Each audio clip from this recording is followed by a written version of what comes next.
Hi guys, my name is Korpen, and today I thought I would talk a little bit about some new facts, or maybe it's not facts, but some new answers that we've gotten from Gaijin regarding the coming tanks in War Thunder and what kind of tanks we might be expecting in this game about 1 year from now when the game will be in open release. The game is still in open beta. I know, it's crazy. I haven't really thought about it being in open beta for a long time. But today, when I started reading a Q&A thread on the net with Anton Yudintsev, I'm not that great with Russian, sorry. Sorry, Anton. Didn't mean to make you upset or something like that. Anyway, there was a Q&A thread on the main War Thunder site. You'll have a link in the video description below if you want to go check it out and read the questions for yourself. In this video I'm not going to talk about the playing side all that much, and I'm not going to be talking about the technical things about War Thunder. If you're interested in that, I highly recommend you going to that website, to the warthunder.com.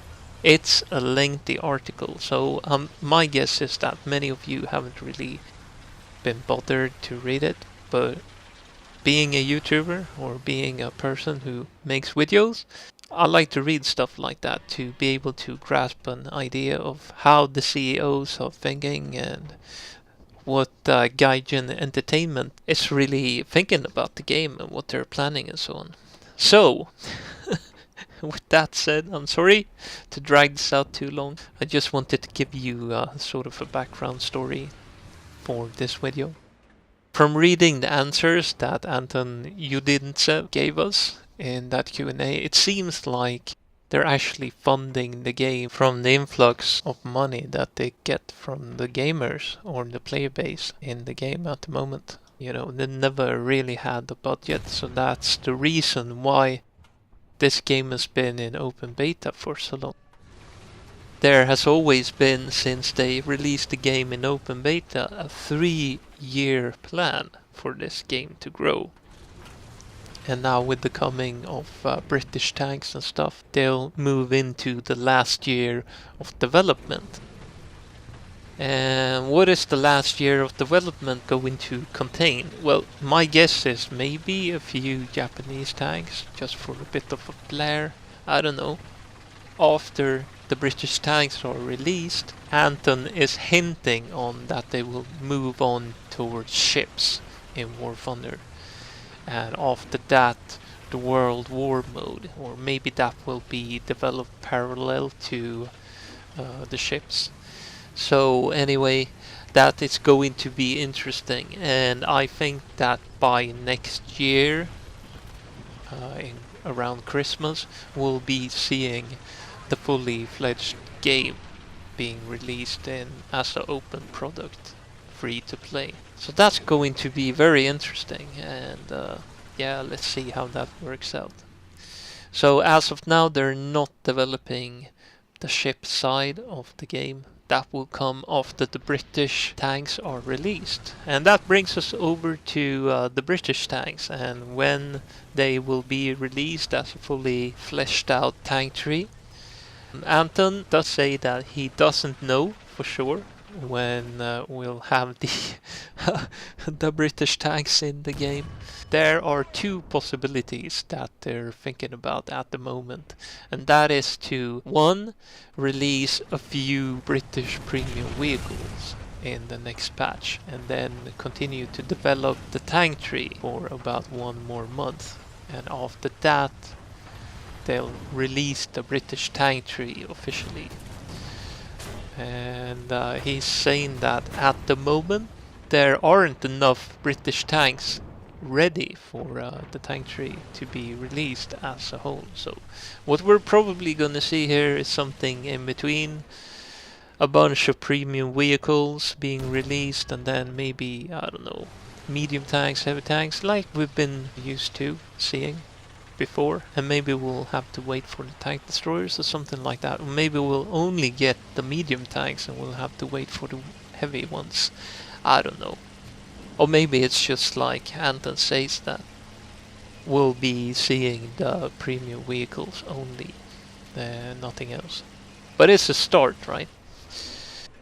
One question that really caught my eye was one of the players, I guess, who asked or wrote a question for the CEO saying something like, how far are you planning to do the tech trees? So far we've seen aircrafts and vehicles from the 50s and the 60s. So would it be likely to see aircraft such as the Lightning and the Vulcan as well? Or are you planning to go backwards in time? And the CEO answered something like this, and he said that the boundary for aircrafts lies when air-to-air combat became mainly dominated by air-to-air missiles, and planes just became too fast, because that would completely change the gameplay in its entirety. So that's where the boundary is for the planes. But for tanks, the situation is a bit different. You know, tanks didn't really have that kind of revolution on the battlefield. Yeah, sure, they got better armor and stuff as we move into the 70s, but his answer is this. For tanks, the combat situation changed as well, but much later. Even vehicles from the 1970s were not equipped with potent missiles that could be used without actually seeing or manually guiding for the enemy. So, with tanks we'll probably go up to the 1970s, while with aircrafts we'll stop in the 60s when the missiles took over combat. And this is a decision purely based on gameplay, as combat with missiles in a realistic game is, well, boring. And that's the answer. So what does that mean? Well, it means that we'll most likely be seeing Cold War tanks in the game. We'll probably see an increase of battle rating unless they change battle rating altogether. I don't know. I read nothing about that, so I can't talk about that, or I can't claim that that's something that they're thinking about, because they're not, apparently. Something that I think is a bit odd. But anyhow, what I wanted to get to was that it opens up for a large variety of tanks being implemented in the game. Tanks who saw service or who just arrived on the scene during the mid 60s and the late 60s. So I just started thinking about, just in wide terms, what kind of tanks we would possibly be getting in the game. And here are some of the ones that I just noted down right off the bat. And for the USSR, we would obviously see the T-55, the T-62, and that has been confirmed before. Well, we don't know where the development on that tank is at the moment. The CEO also says that the development phase for a tank takes about 7 months of one-man work time, so it's a lengthy process to get a working tank finished into the game. So, as I was saying, T-55, T-62, the T-64 and the T-72. Now those are some really interesting tanks, and they also have anti-missile protection and stuff. Does that mean that Gaijin might be glancing a little bit at armored warfare?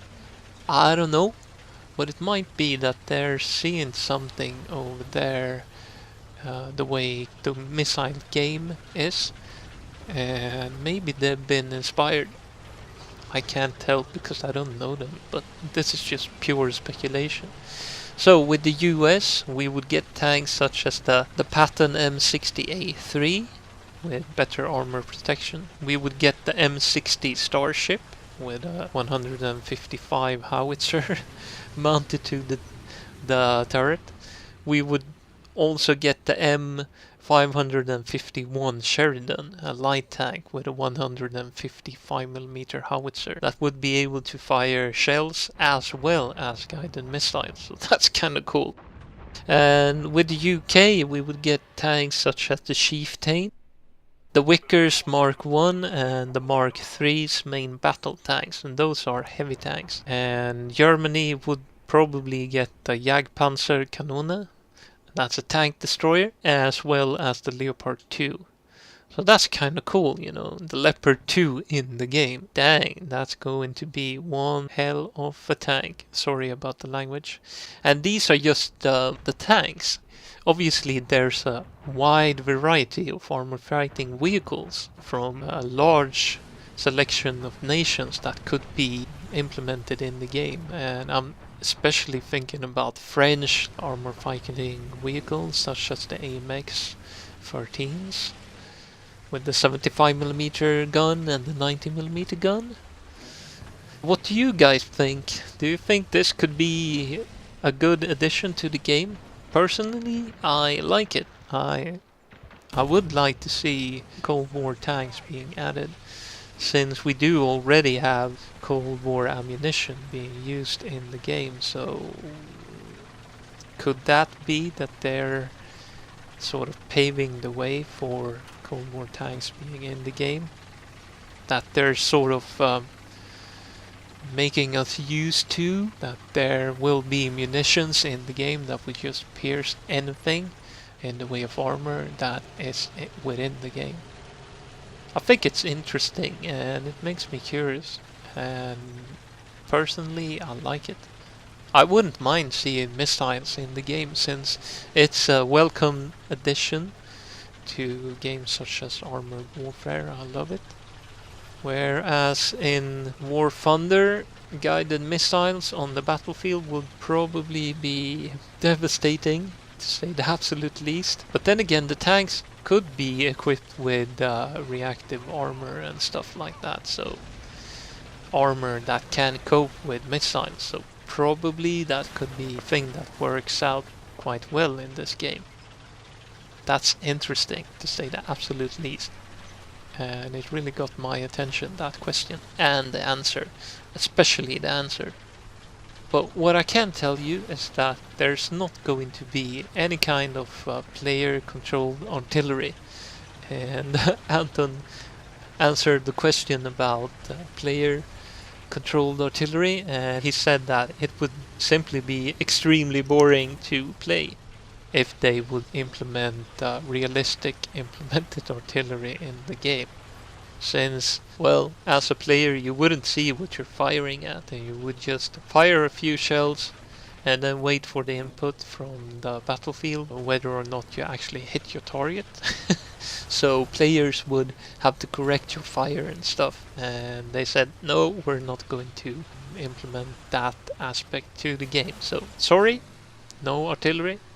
And it also seems like we are not going to get any kind of player-controlled infantry as well, because they want to keep the game without any gore at the moment. Player-controlled infantry would probably mean gore and blood being added to the game, and that would give this game a raised figure in the PEGI values. So yeah, I can understand that they don't want to have infantry in the game, but I would like to see infantry, since infantry in warfare, and especially during the both world wars, were such an integral part of the wars. You know, World War II wasn't about T-34s and Panzer IIIs meeting each other on the battlefield only, you know. It was millions upon millions of soldiers fighting in trenches on the battlefield as well. So yeah, I kind of think that they should be implemented, but I do understand if they don't want to implement them in any other way than AI control. Yeah, I could totally buy the fact that if AI controlled infantry would be in the game, they would just disappear when you kill them, like they do in the tanks. And that's fine. You know, I'm used to that. That was how the infantry worked in tank games that I played before, such as Panzer Elite, an old tank simulator. The infantry just disappeared when you fired your machine guns at them. So yeah, fine. I'll deal with it, and just give me infantry, man. Give me bazookas and Panzerschrecks. And oh yeah, he also said that playing as an infantryman in this game would be extremely underpowered, since you would have to go up against aircrafts and tanks, and you will be easy pickings for a tanker. Yeah, of course you would, but if you operate in a unit, you can probably pick off tanks as well. And it wasn't like infantry didn't have anti-tank weapons or anything, because they did. But yeah, I can understand if they don't want to divert the manpower to create a first-person shooter inside War Thunder. That's fine, I'll deal with it, as I said.